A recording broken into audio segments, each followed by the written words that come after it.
അസ്സലാമലൈക്കും. ഇന്ന് രാവിലെ തന്നെ ഞാൻ വാതിൽ തുറന്നപ്പോൾ കണ്ട കാഴ്ച കേട്ടോ. അപ്പോൾ നിങ്ങളെ കൂടി കാട്ടിത്തരാമെന്ന് കരുതി. കണ്ട 1 2 3 4 5 മാങ്ങ എടുക്കുന്നുണ്ട് കേട്ടോ.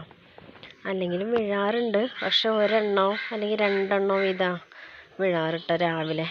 ഇന്നിപ്പോൾ 5 മാങ്ങ വീണുണ്ട് പഴുത്തിട്ട്.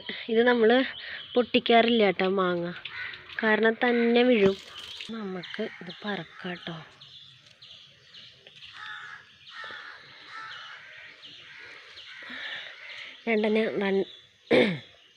രണ്ടെണ്ണം ഞാൻ പറക്കി കൊണ്ടുവച്ചു കേട്ടോ. ഈ മാങ്ങ നമുക്ക് പൊട്ടിച്ച് പഴുപ്പിക്കേണ്ട ആവശ്യമൊന്നുമില്ല കേട്ടോ. ഇത് പഴുത്ത് കഴിഞ്ഞ് കഴിഞ്ഞാൽ ഇതേപോലെ വീഴും. അപ്പോൾ നമുക്ക് ഓരോ ദിവസവും കഴിക്കാം. അപ്പോൾ നമുക്കൊക്കെ കൂടി പൊട്ടിച്ച് വയ്ക്കേണ്ട ആവശ്യമില്ല കേട്ടോ. കറുത്ത മൂവാണ്ടൻ കേട്ടോ ഈ മാങ്ങയുടെ പേര്. ഇത് നന്നായി ആയിക്കഴിഞ്ഞാൽ കണ്ടോ, ഇങ്ങനെ തൊലിയിൽ കുറേശ്ശെ ഇങ്ങനെ കറുപ്പ് കളർ പോലെ ആയി വരും.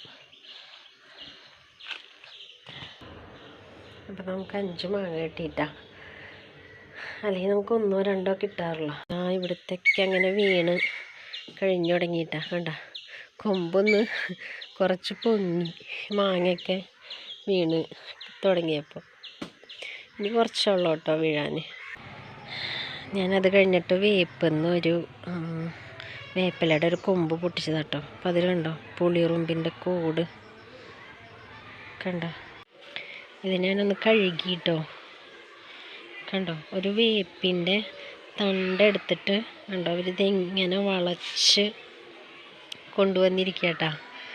കണ്ടോ, അതേപോലെ തന്നെ വേറൊരെണ്ണം ഇതും അങ്ങനെ തന്നെ ഇരുന്നിരുന്നു കേട്ടോ. ഞാൻ കഴുകിയപ്പോൾ പോകുന്നതാണ്.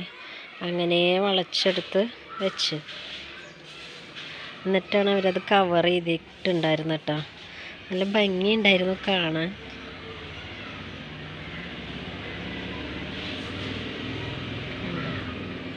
എന്നിട്ട് ഇവിടെ കുറച്ച് ഇലകൾ അത് ഇരുന്ന് ചീഞ്ഞു.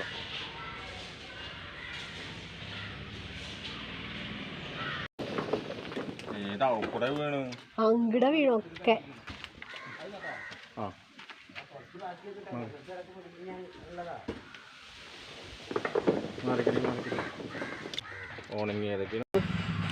ഞങ്ങളിന്ന് ഇക്കാടെ പെങ്ങളുടെ വീട്ടിലേക്ക് പോകട്ടോ. അപ്പോൾ താത്ത ഞാവൽപ്പഴം ഉണ്ടെങ്കിൽ കുറച്ച് കൊണ്ടുവരാൻ പറഞ്ഞിട്ടുണ്ടായിരുന്നു. അപ്പോൾ ഞങ്ങൾ കുലുക്കിയതാണ് ഇട്ടത്. അപ്പോൾ അതിൽ കുറേ പൊട്ടുണ്ട്. അപ്പോൾ ഇത് നല്ലതൊക്കെ ഞാൻ എടുത്ത് താത്താക്ക് കൊണ്ടു കൊടുക്കാൻ വേണ്ടിയിട്ട് ഞങ്ങൾ ഇത്രയും നല്ലത് കിട്ടിയിട്ടാണ്. ബാക്കി ഒക്കെ കുറേ കേടുണ്ട്. ഇപ്രാവശ്യം വലിപ്പം നല്ലോണം കുറവാണ്, അല്ലെങ്കിൽ നല്ല വലുതുണ്ടാവുക കേട്ടോ. ഇപ്പോഴത്തെ ചൂടിൻ്റെ ഇതുകൊണ്ടാണേ. ഇതൊന്നും കുഴപ്പമില്ല അല്ലേ, ഇതൊക്കെ നല്ലതാ. കണ്ട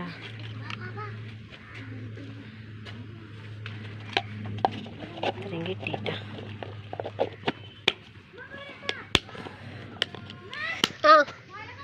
നിലത്തേക്ക് ഇപ്പോഴും വീഴുന്നുണ്ട് കേട്ടോ.